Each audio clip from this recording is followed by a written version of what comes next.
Alright,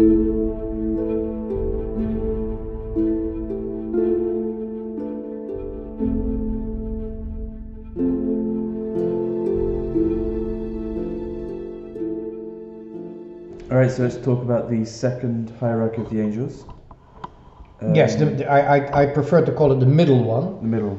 Because in God's wisdom you always see this non-binary aspect of his government. Everything is trinary. So it's not just an order of numbers, it's really the beginning, the end, and in between there's the medium. Mm-hmm. And in the medium we see always through mediation, in fact, you see that the divine glory is communicated. So that's why it's very important to see always this scheme, if you like, in the works of God's wisdom, this non-binary scheme, but it's trinary, because there is the lowest and the highest, and they are united in the middle. And that's where the glorification takes place. In general, I'm talking like general schemes of God, of divine government. Okay. If you like, the formula, the recipe.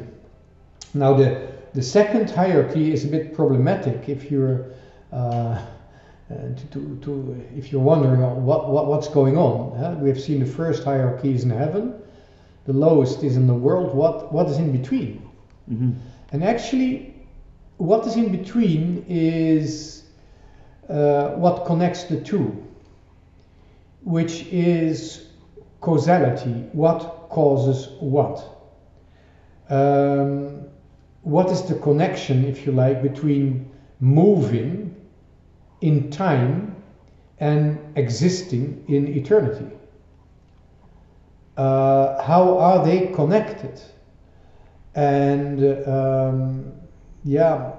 so who are the wise guys in the middle that know how to connect the world, which is in time, which is in matter, with heaven, which is timeless, not to say which is in eternity, and which has simple contemplation, if you like, as its main, let's say, activity, its main action is contemplation of things that exist.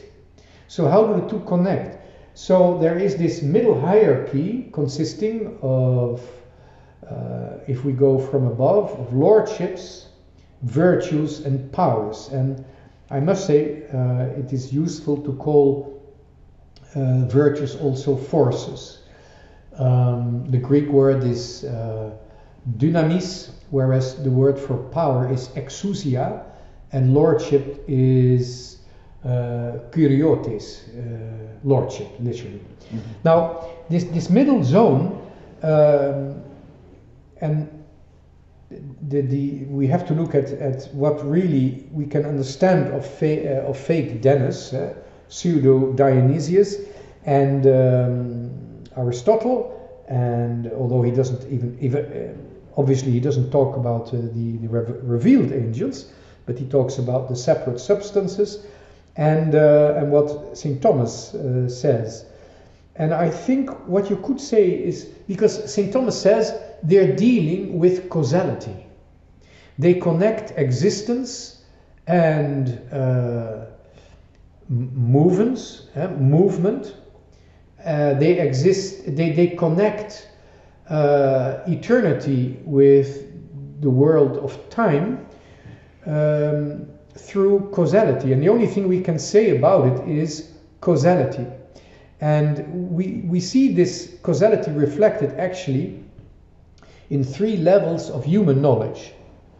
And this is a little bit where I'm speculating and I'm having to interpret the words of Dennis and Thomas. But I think you could say that the powers, which are the lowest of the middle angels, the lowest order, they are like the engineers and the physicists, whereas the middle group, the virtues or the forces, they are the moral experts, moral theologians, moral philosophers. They're dealing with ethics and life, whereas the one above that is the highest in the middle hierarchy is the lordships, and they are the metaphysicians. They deal with being. So you could say that the lordships are the metaphysicians, the virtues are, well, the ethicists. Ethicists and biologists, and the powers are, let's say, the engineers and the physicists.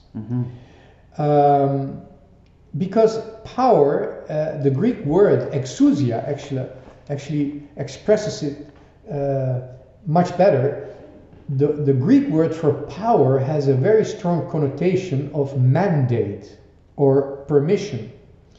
You never have a power from within yourself. You receive it by permission of someone else, or by order of somebody else. You get a power. And power, if you look at its finality, power never is from itself, but it's also never for itself. Power also always should be facilitating. Like the engineer constructing bridges facilitates traffic, but the people themselves have to decide to go when, where, and what bridge they will use. So it's very much facilitating. Then the virtues or forces, they are more on the level of ethics, the ethicists.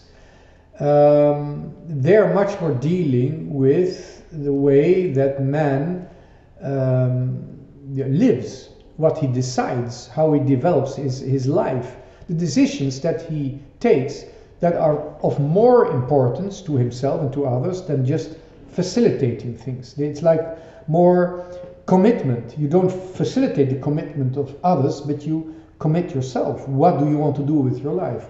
Where will you go? It's like, what are you going to choose? What virtues are you going to acquire? So force or virtue, like dynamis, is much more the potential in yourself. It's much more what you develop yourself or what you have within yourself because of what you are. And so above that is the metaphysicians that reflect on existence itself. And so, in fact, they are very much involved with judgment. They sort of give the final judgment, and from the point of view of existence, you judge the ultimate meaning of your life, of your decisions. If you like, that when you're alive and you choose something, being faithful to your choices is the way you connect your life to existence itself, because it becomes a permanent, unchangeable truth. It becomes a very objective truth. The yes at the moment you say is very personal, and it's very subjective, because nothing of the promise has been realized yet. But as you grow, that promise that is being fulfilled becomes more and more matter of a past that you cannot change anymore. If you've been faithful until today, that means all the reality of the past of this promise has become an unchangeable existential reality. Mm-hmm. So the metaphysicians, the lordships, they must play a particular role in the judgment. And our conscience, in fact, also judges our acts of a living person in the light of unchangeable principles, mm-hmm. which need to be illuminated a little bit, but we have them in ourselves. They're natural law, although we have to sort of be made stronger to obey to natural law, and also we need to be educated to be aware of natural law in a conscious way, but it is in us. It's like a light. So that's, if you like, metaphysical light on our acts. It's our conscience. How are my acts actually reflecting something that is existential, that is immutable, immutably good, immutably bad, because it's self-contradictory. That's So now, when we look at the Revelation, we see that, according to St. Thomas, the lordships are not in heaven, because they're the second hierarchy, but they're not in the world either. Which means they are the gatekeepers of heaven. And that brings me to the many passages in the Old Testament where they speak about judgment at the gates. Which is, I think, of course, in the old days, they used to judge people in the gateway of the city, because if they received the death penalty, they could throw them out and kill them outside the town, or let them in again. So the judgment had this very strong, people had a strong sense of judgment. You're out or you're in. So, but I think that if you look further, this is actually a metaphor of the lordships, who are the gateway of heaven, because they're not inside heaven with the court, with the thrones, but they're not sent into the world either. So they are the real gateways. Other specifications of them are that they write divine decrees that are unchangeable. And that's why I say that the metaphysicians, they write, they're the writers, and writing is also something that appears a lot in the Old Testament. You can, I think, reflect on those metaphors of writing also in the light of the lordships. And then, what Tommy and Danny say is that, of course I'm talking in a not very reverential way of St. Thomas and Pseudo Dionysius, but I think they won't mind. Danny and Tommy, they say that the virtues, the forces, are also the leaders of the angels being sent into the world. So they obey while leaving from the gateways, if you like, metaphorically. They obey to the lordships, but the lordships stay at the gate. The virtues, they go into the world, but as angels dealing with the final cause, if you like, of moral life and vital life. They don't deal with particular cases, but they are like, if you like, pure theoreticians of causality. They're like the intelligence service in the army. If you like, yeah. That they're not. Yeah. Whereas the real soldiers, the infantry, that's the powers, because they receive the orders from above, they facilitate, but also as principles in causality. In a way, they are. That's why I call them the engineers. They're dealing with the depths of matter of the material universe. Whereas when you step into the third order below it, the third hierarchy below it, into the principalities, then suddenly you're dealing with specific realities, particular realities that are in the material world. Whereas the powers are dealing with the causality with respect to the material world, but not the material world itself. And that's why also in the tradition of Tommy and Danny, you see that who are the angels restricting the demons, keeping them in prison? It's the powers. They facilitate God's work by controlling the demons. Whereas the virtues, they give the light. In fact, they give the light to the powers, how to control them, why to control them, where and when to control them. But this is because the powers are facilitating, and the virtues are about moral causality. You know, they contemplate the rewards that man gets because he's doing good. They understand the wisdom of the merits that God gives to the soul that is full of grace, that has received grace not only, but is also answering to grace and bearing fruit in grace. It's interesting what you said about the powers being the ones who can imprison. But that's what St. Thomas says. Yeah, okay. And I think that Dionysius says it also. But I mean, that's interesting because we often think in terms of imprisonment or prevention of something, preventing of an action. But actually, since we're talking about angels, then it's prevention of a capacity. It's preventing them from being able to do something, not stopping them from doing something, but preventing them from being able. Well, maybe it's both. I don't know. I don't know. No, I was just thinking in terms of why wouldn't it be for example, why wouldn't it be an archangel that's stopping demons from acting? Well, he might be doing it, but he receives it.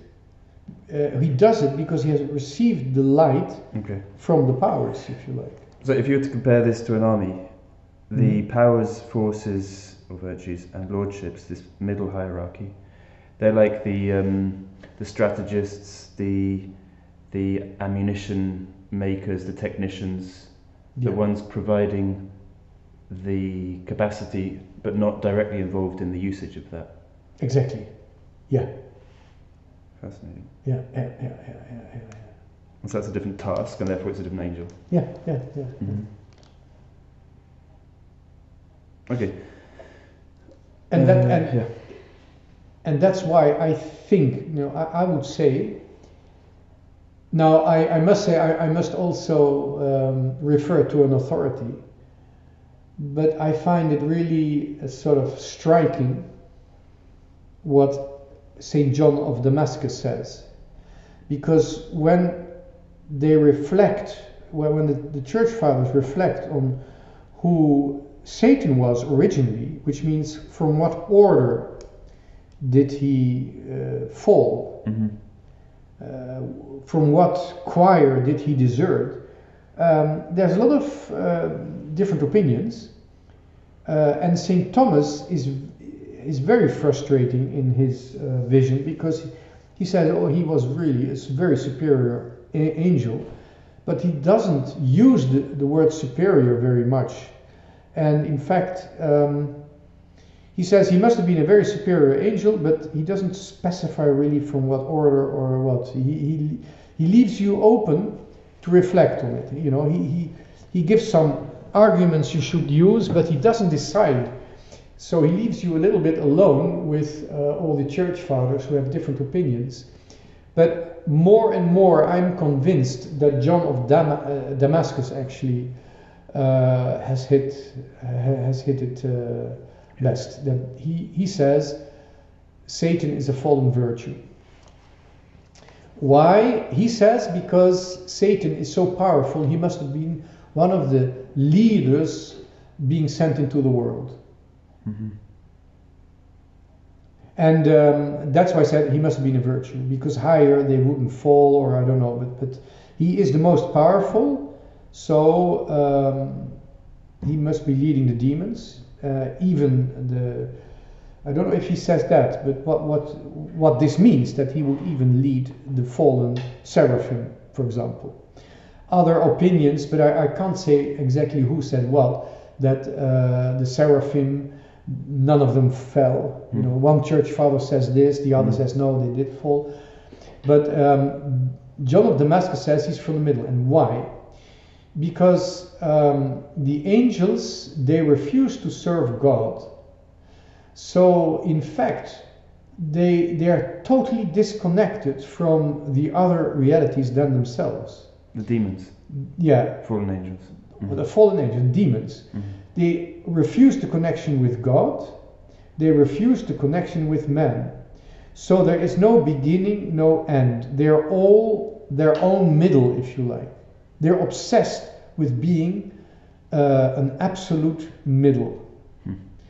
That's why I think the pyramid is one of the most appropriate symbols for the demonic hierarchy, for the demonic disorder, which has some order. The predator, we call it, of the demons. There is some pecking order, and I think the pyramid is a very good image of that, because what's a pyramid? It's four corners and the middle wanting to be the highest. It wants to rise up. So,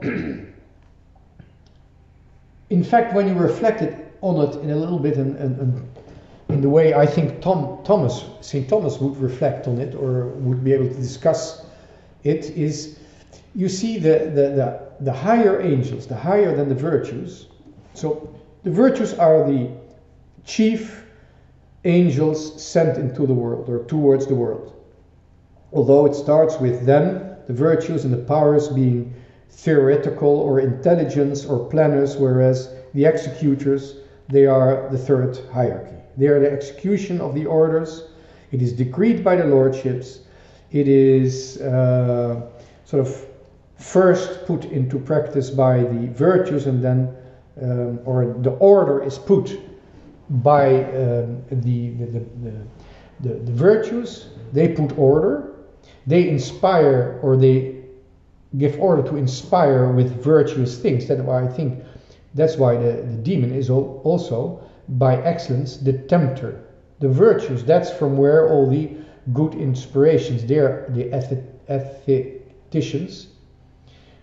Is that a word? Ethicists, I think. The ethicists. Mm-hmm. They are the ethicists, so the good inspiration start from there. Well, if you're not a good virtue, you're a fallen virtue, you become the tempter. That's one other argument that I would use. And then you get the powers, who are the facilitators, and then the execution, the ones that execute God's orders, they are the third hierarchy. So, first of all, the virtues were the highest. The demon is the most powerful of the demons, because he is a virtue, because he's the tempter. But also, when you look at the quality of the angels below him, they're further away of God. So by their choice against God, they're less rotten, less into a state of corruption and decay than the higher angels. So the angels under the virtues, the demons under the fallen virtues, or fallen from the orders below the virtues, they have a limited power, because they go to particular cases. They're less universal, and their state of decay is less, because they were naturally further away from God. So the choice is sort of less stinking, if you like. Mm-hmm. So the virtue naturally is able of ordering them. Mm-hmm. And they can do what they have to do. That means what the fallen virtue, Satan, orders them to do. They can do it better, because their corruption and their decay is less, because they're lower in the hierarchy, if you like. Mm-hmm. If you go above the virtues, you go to the fallen lordships, the fallen thrones, the fallen cherubic, the fallen seraphim. If they are there, if there is demons fallen from those orders, their choice is far more stinking. Their corruption, because they were made closer to God, if you like, they were more closer to God in the knowledge of their wisdom, they're far more corrupted than the lower angels, you know? They really decay. It's not the violence of below, it's the terrible smell of above. Instead of fire burning, it is rotting, it's decay. That's the upper order. Their corruption is enormous. But, it must be said, their original power was more universal. So, in the center is the order that is the best, or if it falls, it is going to be, although it's in the middle of the divine order, it's going to be the most powerful order, in case of sin, in case of turning away from God. Mm-hmm. Because higher it becomes too rotten, although it's more universal, and below it is less rotten, but much less universal and much more particularity. Wow. So I think we have to get used, or let's say I'm becoming more and more convinced that the demon wants to be the middle of all media. Because then he can govern himself. It's like a transparency that wants to fill itself with its own light. Whereas transparency, obviously, it's always transmitting something. It is a way of relaying light. You have a source, you have a receiver. But because there's no source and no receiver, the light sort of must be made up by the transparency itself. Reminds me also of what Christ said about money. Money being a means, huh? Yeah. And that in itself it's therefore a dangerous thing. Yes. If it's not orientated. And making money out of money is always very closely related to vanity. Mm-hmm. Think of our financial part of the economy. That's where the temptations of vanity are the worst. And also think of Ezekiel, I think it's chapter 28, where God actually says what is the first injustice he found in Satan. And it's not hate, it's not lust, it's not wanting to be like God, it's commerce, it's trade. So our commercial process, which is human, which belongs to life, it's actually used as a metaphor to express to reveal what went wrong in the demon. So I think you could say that whereas in man we have pride as origin of sin, and vanity is through what we transmit sin, in the Satan it's the other way around. He first is vain, his vanity, his own knowledge, and only then, when he sees that his vanity is going to be in vain, he becomes angry at the final creature of God, which is man. And you could say, I guess, similar things about beauty. Beauty has the possibility to be exactly a means which becomes turned upon itself. Actually, I think that's another thing that we should discuss maybe next time, is that beauty is not a transcendental. And you see actually in let's say conservative contemporary theology, you see a terrible trap, which is not a heresy, but it is a trap or a weakness, if you like. It's a breach in a wall, that beauty is made a transcendent. We have to talk about the transcendent notions of St. Thomas, but and compare them to the transcendental notions of Kant, which are quite different. You may we must discuss it next time. But there is a very dangerous aspect. There's a trap. I would say a breach in the tough, hard wall of the city, if we make beauty a transcendent notion. Beauty is very important. It appears in the Holy Scripture. Beauty in God's wisdom has a very important meaning. It has a huge significance, but it is not a simple transcendental notion.